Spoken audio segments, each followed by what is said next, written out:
Tuhan bersamamu dan bersama rohmu. Inilah Injil suci menurut Yohanes.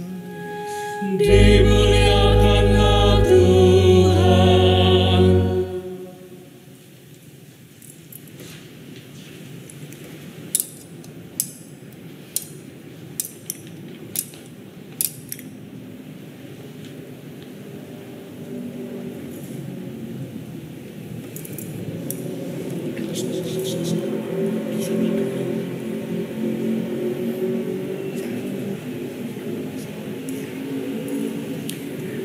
Pada waktu malam di hari pertama pekan itu, berkumpullah murid-murid Yesus di suatu tempat dengan pintu-pintu yang terkunci, karena mereka takut kepada para pemuka Yahudi.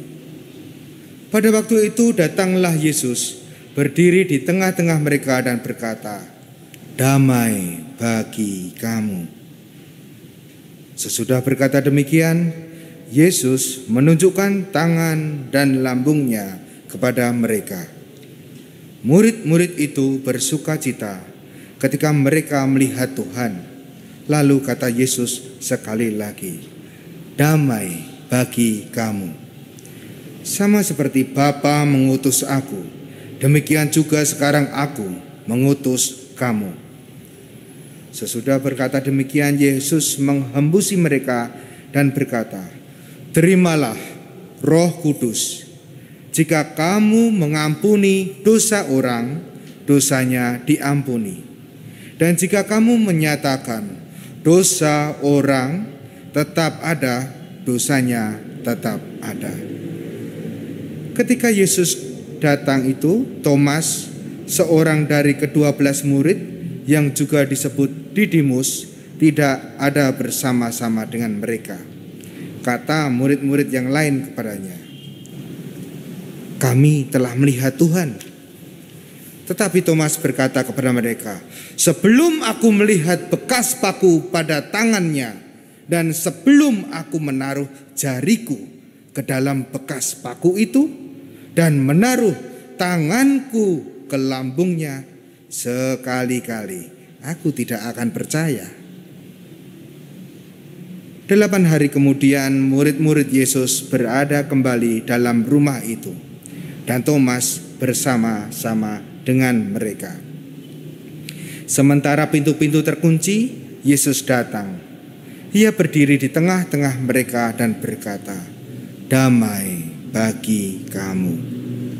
Kemudian Yesus berkata kepada Thomas, "Taruhlah jarimu di sini dan lihatlah tanganku. Ulurkanlah tanganmu dan taruhlah ke lambungku, dan jangan kau tidak percaya lagi, melainkan percayalah." Thomas menjawab dia, Ya Tuhanku dan Allahku." Kata Yesus kepadanya, "Karena engkau telah melihat aku, maka engkau percaya. Berbahagialah mereka yang tidak melihat namun percaya." Memang masih banyak tanda mujizat lain yang diperbuat Yesus di depan mata murid-muridnya yang tidak tercatat dalam kitab ini. Tetapi hal-hal ini telah dicatat supaya kamu percaya bahwa Yesuslah Mesias, Putra Allah, dan supaya karena percaya kamu memperoleh hidup dalam namanya.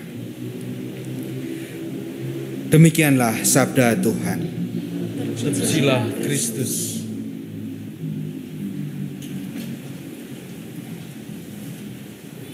Tadi waktu awal itu lektor mendoakan panggilan di sini ya. Perkenalkan, saya Romo Tama. Saya sekarang tugas di Kamboja, ikut paroki Mboro sebenarnya. Tetapi saya itu besar di sini. Zamannya dulu Romo Widodo Prayitno. Sebelumnya Romo Dik, Romo Lamers kayak gitu. Jadi masih zaman gambar-gambar ini Gereja Biru Kota Baru. Jadi mari kita berdoa bersama-sama untuk panggilan itu. Ini menjadi sangat signifikan, kata panggilan itu karena saya juga ditugaskan di Kamboja, di mana proses untuk memperkenalkan Kristus itu tidak mudah. Maksudnya apa? Di sana itu belum ada keuskupan ya. Jadi bayangkan kayak zaman Batavia kayak gitu. Masih prefektur kayak gitu. Banyak orang akan seperti Thomas ini. Bertanya, ngapain sih saya harus percaya Tuhan Yesus? Kalau ada orang bertanya, lalu mereka tertarik Kristen enggak? Ya tertarik. Kenapa? Ya karena mereka butuh. Butuh apa? Masih butuh duit. Butuh sekolah. Jadi masih hal-hal dasariah seperti itu. Teko ning gereja supaya bisa sekolah kemana gitu. Romo Greg Priadi itu orang Indonesia juga yang ditugaskan di sana. Kemarin itu mengeluh kepada saya waktu saya itu menemani dia. Jadi bayangannya seperti anak Gunung Kidul atau Wonogiri yang dibawa ke Jogja gitu loh. Biar bisa sekolah. Terus kita kan ada asrama ya. Ya di sana juga kayak gitu. Terus karena ini pandemi, jadi mereka itu nggak bisa kembali lagi. Karena apa-apa online kan ya. Pemerintah mengatakan harus bersih asrama. Zaman sudah offline, Romo Greg mengunjungi dengan saya. Ada anak-anak itu beberapa sudah membawa undangan perkawinan. Iya, mau nikah. Maka dia itu putus asa. Iki piye yo? Kita itu sudah mau membawa mereka ke taraf pendidikan yang baik supaya mereka itu lebih baik, tetapi ya kayak gitu tetap habis karena kultural. Nah, kayak gitu. Juga sama ketika saya kunjungan ke beberapa keluarga itu, beberapa ibu itu mengatakan, "Wah Romo, mbok kasihani saya, mbok anak saya itu nggak usah dibawa untuk sekolah toh. Loh kan ini enak toh, wis gratis di sekolah ke." Ya nggak gitu Romo, aku nggak punya tenaga untuk ke sawah lagi. Masuk akal. Jadi logika saya, logika mereka itu lain. Juga seperti purifying water, tahu ya pasti ya.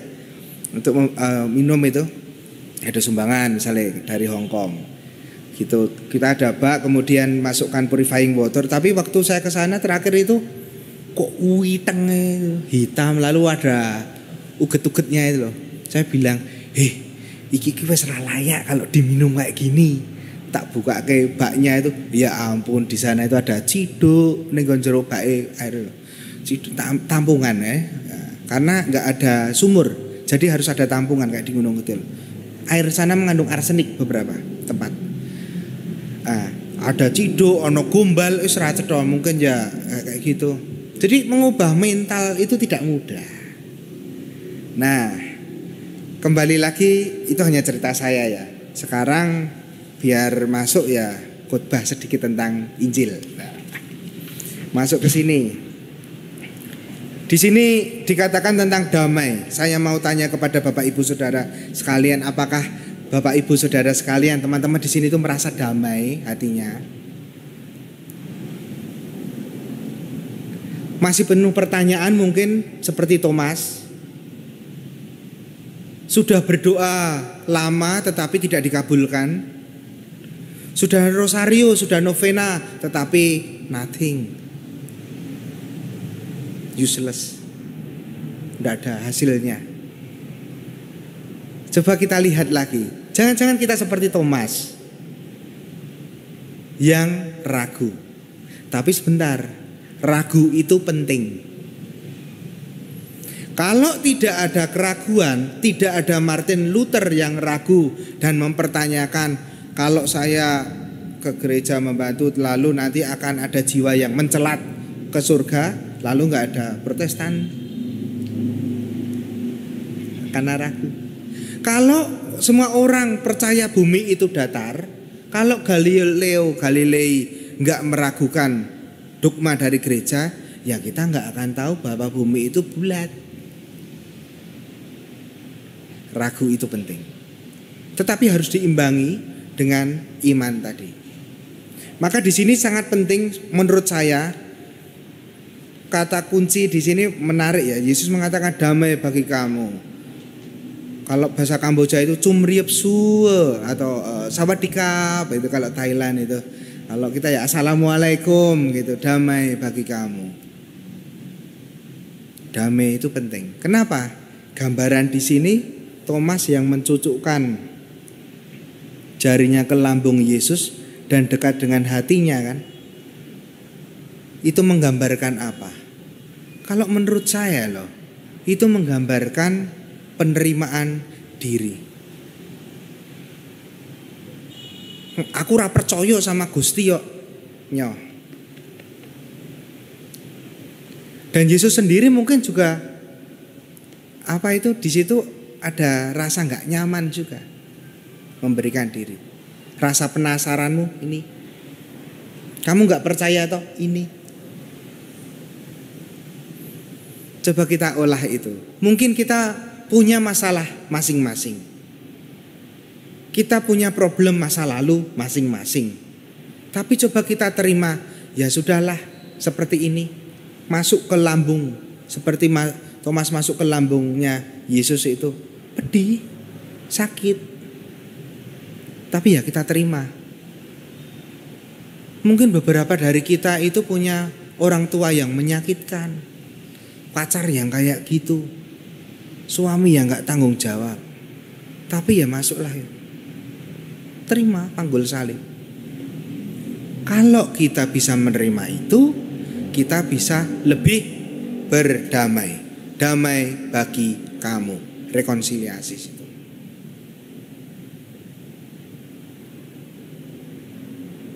Di Kamboja itu banyak banci-banci. Transgender, bukan hanya banci. Tahu ya? Thailand juga gitu ya. Simil gitu ya. Apa itu? Ya tengah lah. Pokoknya cantik sekali, putih tapi ada ini kalau menjingi gitu. Di depan gereja saya di Siem Reap juga ada, tiap malam itu ada yang bekerja di depan gereja. Nah, itu para waria-waria itu. Cantik-cantik, nah waria sana itu top. Nah, yang saya mau ceritakan ke teman-teman semuanya adalah konsepnya lain. Kenapa kalau di sini kita menghakimi mereka? Wow, waria kayak banci yo, ora lanang ra wedok, tengah-tengah. Mungkin karena kita kulturalnya adalah kultural Islam, Kristen, Yahudi seperti sana. Hitam, putih, biru, abang, ora ono ning tengah-tengah. Lanang, wedok, ning tengah ini apa ini? Enggak jelas, tidak teridentifikasi.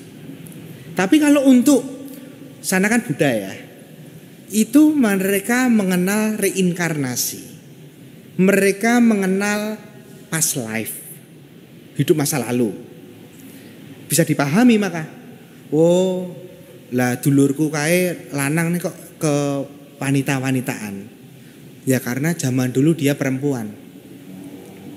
Bisa diterima itu. Maka keluarga ya normal-normal aja. Kalau lu kok rada aneh gitu, normal. Dulu ya kayak gitu beberapa keluarga itu saya lihat, wah kok mereka happy ya punya keluarga seperti itu. Tidak ada masalah sama sekali. Maka di sini kita mau bicara tentang berdamai. Itulah dirimu, wes diterima saja. Itulah masalahmu, sudah diterima saja. Mari kita berdamai dengan salib. Mari kita berdamai dengan luka, seperti lukanya Yesus itu. Kita bertanya tapi kita berdamai. Marilah kita berdamai dengan diri kita masing-masing. Mari kita mencintai diri kita masing-masing.